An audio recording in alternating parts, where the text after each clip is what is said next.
E aí, pessoal, tudo bem com vocês? Vamos juntos aqui continuar a ver os aspectos, né, que envolvem a questão do naturalismo, né? Naturalismo, e a gente já vem falando, você já tem essa noção do que é esse contexto natural para a visão artística literária da segunda metade do século XIX, logo após a fase chamada de realismo. Então, esse real naturalismo. O natural é a essência, os instintos, os vícios, os desejos, as taras e o que está obscuro dentro do ser humano, né? Então é um assunto que mexe com isso pela questão da figura lá do termo determinismo, né? Que é muito importante, vocês não devem esquecer nunca quando vou falar sobre isso, ok? Então hoje a gente vai ver a partir, né, desse vídeo a questão da produção literária, o que é que ficou aí de ênfase, né? O que foi que os críticos e esses teóricos, o que sempre você encontra quando ouve, né, falar, quando vai pesquisar, quando vai ler um livro, quando vai acessar aí um site sobre este assunto naturalismo, ok? Vamos lá. Bom, então eu tenho aqui, vocês sabem que vocês já estão no naturalismo, né? E a gente sempre viu, desde o barroco, coisas assim.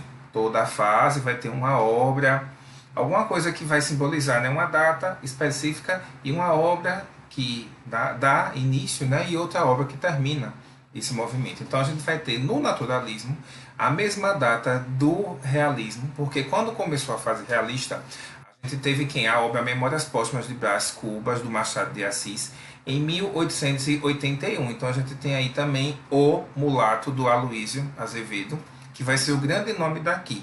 Apesar desta obra não ser considerada esse marco do naturalismo, é ela quem abriu esta fase junto com Memórias Póstumas, né? Então, como eu disse, naturalismo ele vai colocar aí as personagens que vão estar nas classes marginalizadas.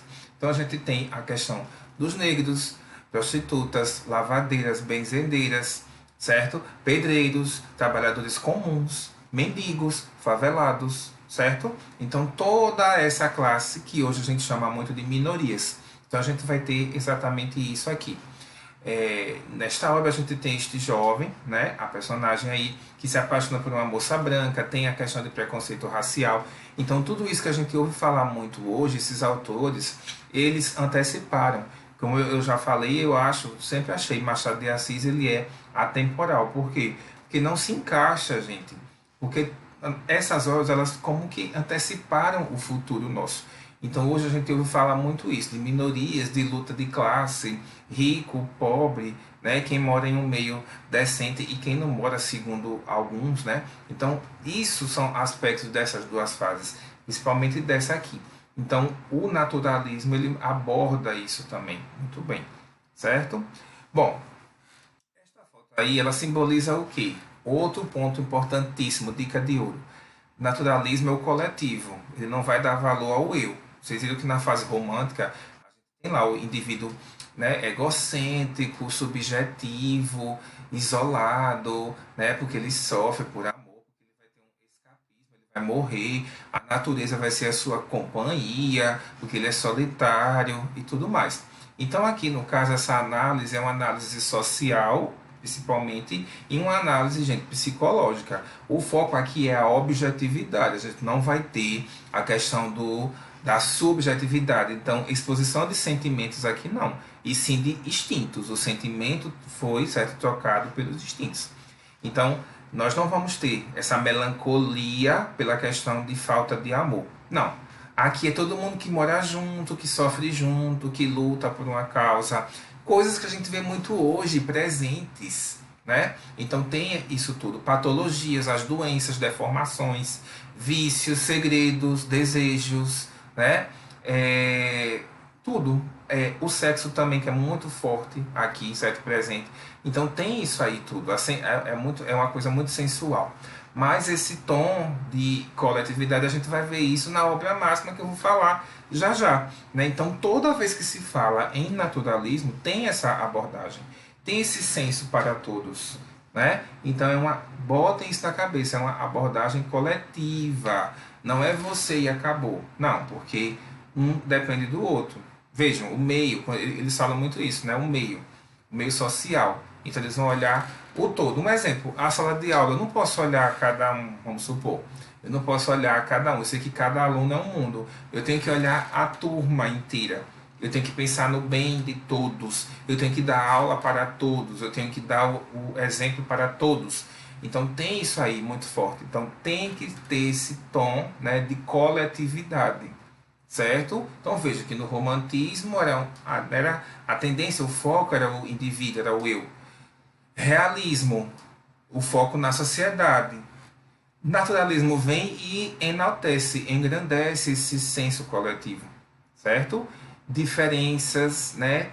Respeito às minorias, ok? Então eles já tinham isso aí, não era uma coisa muito clara como tem hoje. Mas os autores nas obras já deram essa ênfase.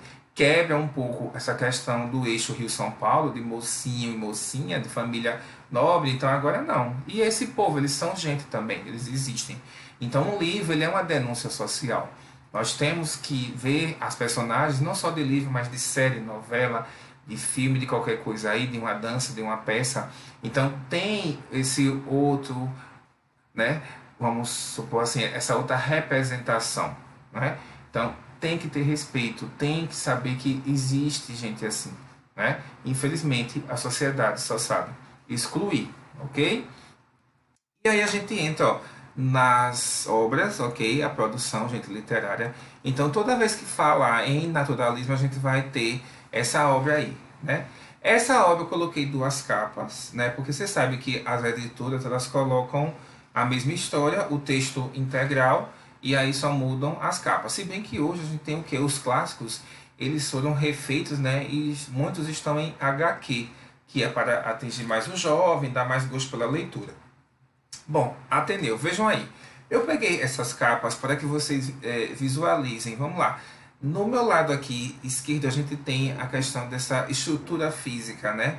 Um famoso colégio. Então, Ateneu, na nossa cidade eu sei que tem, né? O colégio não tem nada a ver, viu, gente? É uma mera coincidência. Então, o autor Raul Pompeia, esse livro é quase que uma autobiografia, né? Porque ele tem um subtítulo chamado Crônica de Saudades. E no Ateneu ele vai aí relatar, né, o que foi que a personagem Sérgio, que os pais colocam Sérgio neste colégio, Ateneu, que era um colégio que só tinha meninos. Então lá dentro ele vai conhecer um outro mundo, né? Com várias coisas, não é só pelos instintos sexuais, mas vários instintos do ser humano que ele não conhecia porque ele estava na casa dele, em uma redoma. Ele estava fechado em um mundo e ele foi para outro mundo. Então a gente tem aí na obra do Ateneu exatamente isso, é uma descoberta de tudo, da vida para Sérgio, né? Então o pai pega, leva e deposita toda a confiança, né, no Ateneu, ok? Então a gente tem os diretores, os funcionários, mas era um colégio interno só de meninos, né? Não sei se alguém vai ler e tal, mas não vou contar o final. Mas como sempre as obras realistas, naturalistas, elas acontecem assim, os seus finais eles não são felizes, né? Não é o casamento feliz como a gente viu na fase romântica.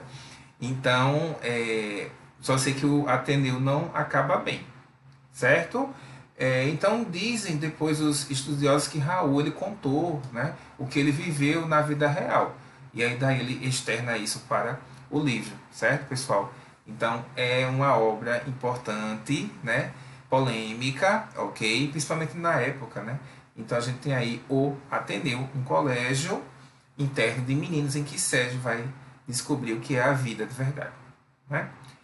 E agora a expressão máxima do nosso assunto da obra, né, que é a obra O Cortiço, né, pessoal?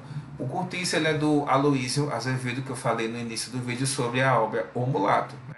A obra que introduziu, mas o marco vai ficar para O Cortiço, que é a obra aí que é o Bambambam, Bam, Bam, certo? Então vejam aí, O Cortiço, eu achei esta capa, e aí também uma das capas do livro, né? É muito massa porque dá para vocês terem uma noção. O Cortiço é a vila que a gente conhece, né? Existe vila hoje, sim, tem gente que mora em vila e mora no famoso Cortiço. É um ambiente coletivo. E tanto o Ateneu quanto o Cortiço, eles vão ser personagens, né? Vocês sabem que tem isso aí também. Então, são organismos que não têm vida, mas que são vistos, são personificados, né? Então a gente tem na obra aí uma obra fantástica, tem filme também, polêmica também, mas ela vai aí abordar as classes marginalizadas que estão na base da nossa pirâmide, vai mostrar esse dia a dia, desde o acordar do cortiço até o anoitecer, vai expor casos sexuais, casos patológicos, ou seja, as doenças, vai expor vícios, vai expor o que é que o ser humano é capaz de fazer. Tem crime, né? Tem violência, tem adultério, ok? Então o cortiço é muito famoso, é muito bacana e é a expressão máxima do naturalismo. O que é que o ambiente às vezes faz com quem não tinha esses instintos despertados, né? E às vezes alguém que vai morar em um ambiente desse, gente, ele passa a agir realmente de outra forma. Não é todo mundo, né? Mas normalmente seria desse jeito, certo? Então a gente tem aí essas duas obras fantásticas. Eu gosto mais dessa do Cortiço, né? Muito bacana. Quem puder ler o clássico, então tem outras versões, né? Versões mais até resumidas, mas é uma obra importantíssima e que também o final dela é parecido, é quase fiel ao Ateneu. Não vou contar porque se alguém ficar curioso para ler, agora já sabe que vai achar tudo isso. Então tem que ser maduro e uma mente muito aberta. Não é um livro pornográfico, não é isso.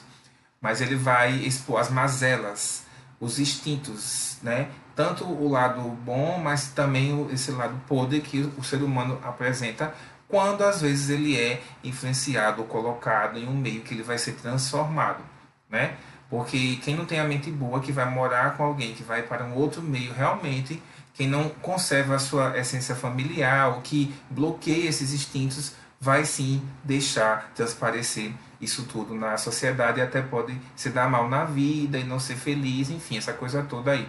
Então, o Cortiço, né, é a obra máxima do naturalismo, importante, pontual e necessária. Também é um exemplo, né, do entendimento de todas essas teorias aí e pela revelação dos instintos da natureza humana. Por aqui e até mais. Tchau, pessoal.